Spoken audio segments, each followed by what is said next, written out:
Good evening. Again, I'm going to repeat some announcements. First of all, please bring your canned goods, dry goods, toiletries, clothing. Do some spring cleaning now that it's Lent. Bring them to the service center here for Bible study. So that way you're contributing to our great service center here. You can put some materials here on the counters to be picked up by Deacon Lewis in a day or two. He usually comes on, what is it? He'll be here tomorrow. So see, there you are.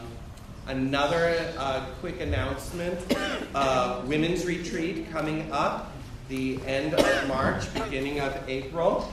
If you would like further information, our point person is right here. It's Evelyn. If you'd like further details on that, please see her about that. Do not let cost be a deciding factor of that. As I said, they will work with you on that. All right?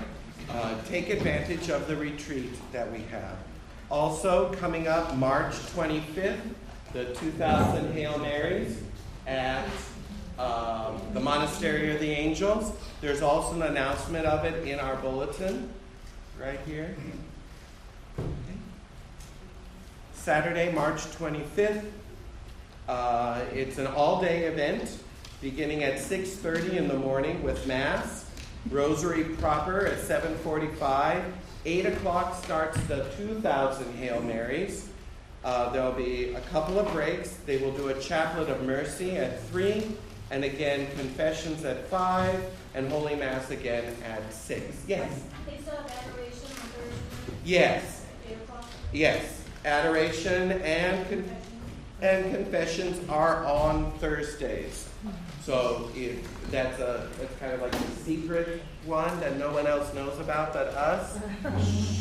No, tell everyone. Keep it a secret. Tell everyone. Get everyone into coming to convention. Oh, that's good.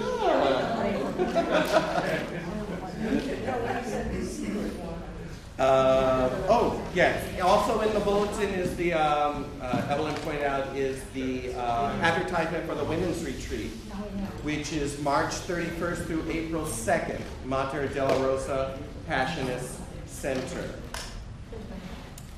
Also on Wednesday, did anyone go last Wednesday to the Pivotal Players? Yeah. So cool. Tell us a little bit about it. It's open to everyone. You can donate $20 to this beautiful book, I should say, with regards to the study. And each week they're going to take either a different saint or a person who was pivotal in the growth project. Yes. So last Wednesday was St. Francis of Assisi. This man gave everything, not only his wealth, but his family, Yes. the love of God. Yes. And his father actually took him to court, and the judge ruled in favor of St. Francis Sweet. And what I thought it was just very inspiring. So I'm looking forward to seeing Catherine of Siena tomorrow. Yes. Just so that you know who the Pivotal Players will be, tomorrow St. Catherine of Siena, marvelous Christian saint, one of the three women doctors of the church. That's how important she is. She was extremely influential. St. Thomas Aquinas, do we need to say anything about him? Oh my goodness.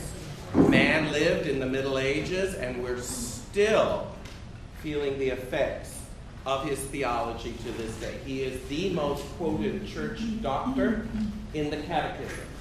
That's how influential. He has not gone away. That's extraordinary, you know. 800 years, and we're still feeling the effects of St. Thomas's theology. Brilliant mind of the church. Absolutely brilliant.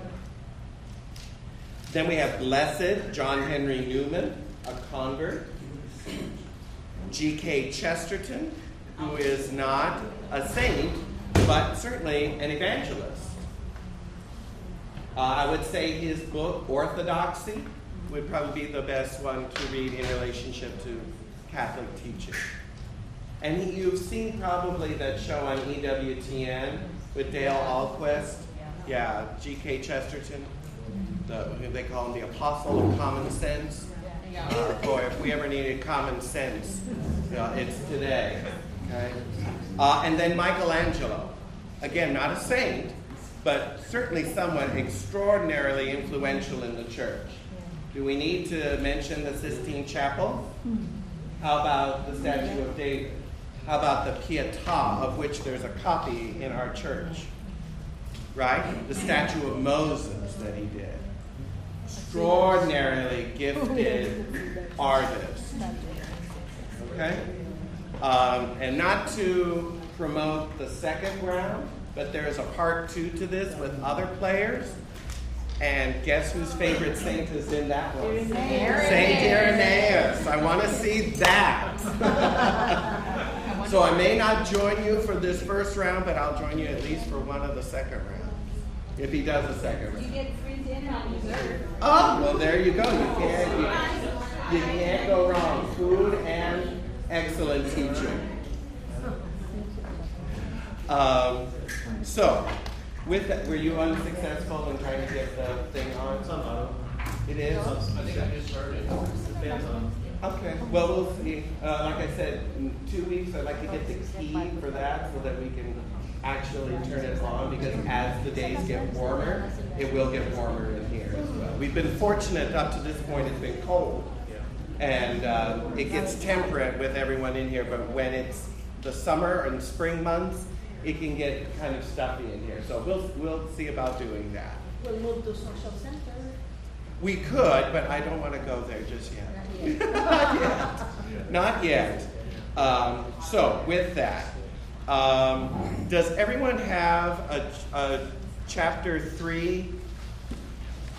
Oh, wait a minute. Do I not have any more? I don't. All I have are homework pages.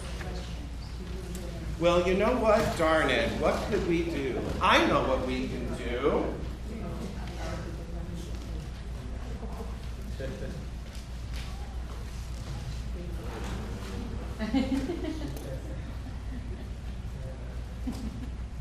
This is what we can do. Go to stcharlesbiblestudy.com, and all of the outlines, all of the videos, everything is on there. We can thank Roy. We can thank Mitchell, who's not here, and Arthur, who actually purchased the website to have it all on there, all the work and effort that they've done on there. Roy has put the video clips unedited, but still there, so for you to get caught up on. All of the current outlines are on there, as well as a half-done testimony that I've written. So that's all on the website. So maybe that'll be my project during spring break.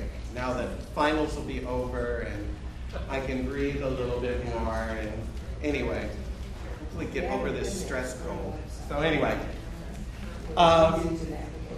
so with that, we have been studying Revelation 2 and 3. Last week we did chapter 3, the message to the church in Sardis. Remember, chapters 2 and 3 are the messages to the 7 churches. Okay? Now, I know Patty asked me a question about the crowns. Yes. That she was reading about from the message of the Church of Philadelphia. What do the crowns mean? Well, I'm glad you asked. Because that's what we're going to get into tonight when we look at the church in Philadelphia. But before I do that, I want to open it again to anyone else who had questions about any of the reading that they've been doing on the book of Revelation. I heard that.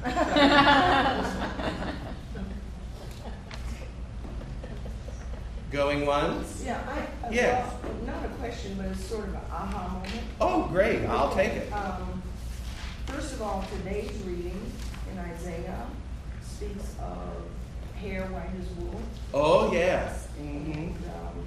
what else did it say? Okay. Oh, though your sins be like scarlet, they may become white as snow. Yes. Oh, they be red like Red, they crimson. will become white as wool. Yes. Hmm. So, and then it goes on to say, but if you refuse and resist, the sword shall consume you, for the mouth of the Lord has spoken. Ah. And that's in the very beginning Yes. of Revelation. Yes. So it coincides with the two-edged sword. Yes, the sword that comes out of Jesus' mouth. Remember that? For those of you who haven't seen yet, here's a visual of that inaugural vision of Jesus. Can you see the sword that comes out of his mouth?